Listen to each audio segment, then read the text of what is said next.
Face à la maladie de Mpox et des autres urgences, la République démocratique du Congo n'est pas seule. Elle bénéficie du soutien de l'Organisation mondiale de la santé et des autres organisations internationales. Le ministre de la Santé, Roger Kamba, l'a dit.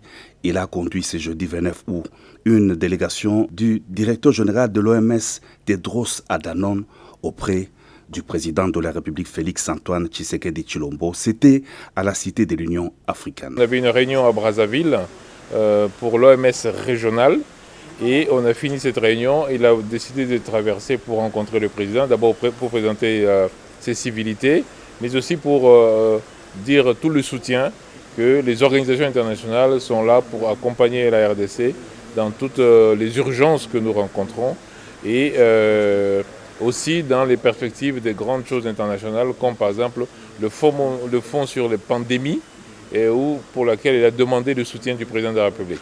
À Brazzaville, où il a séjourné avant de venir à Kinshasa, le directeur général de l'Organisation mondiale de la santé a présidé une réunion du comité régional qui a abouti notamment à l'élection du directeur régional de l'OMS. Au sujet de la problématique de la maladie de Mpox, les discussions avec le chef de l'État ont porté sur les voies et moyens de travailler ensemble pour arrêter cette maladie. Tedros Adhanom a à cet effet loué l'implication et l'engagement du président Félix-Antoine Tshisekedi Tshilombo. Significantly, and also in terms of numbers in polio. Le président est très engagé à aider. Son engagement est très fort et très clair parce qu'il y a déjà la mobilisation de 10 millions de dollars pour essayer d'avancer beaucoup plus rapidement. Et nous avons également abordé la question de vaccins. Et moi, j'ai rassuré le président de la République que je vais faire en sorte que les choses soient beaucoup plus expéditives et que la livraison des vaccins se fasse le plus tôt possible. Et évidemment, avec le ministre également, on travaille dessus.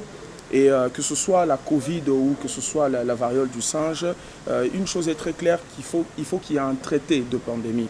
Il faudra maintenant l'implication des chefs d'État. Le président de la RDC s'est engagé beaucoup dans ce voyage et pour faire en sorte qu'il y ait finalisation d'un traité de pandémie au plus tard à la fin de l'année. Je suis très content que nous sommes en train de travailler sur le processus d'arrêt de cette pandémie et il y a eu aussi de progrès en matière de lutte contre la polio. Donc notre réunion a été très productive. L'OMS entend travailler avec les autres partenaires pour soutenir la RDC et tous les autres pays frappés par la maladie en mettant à leur disposition des vaccins d'urgence.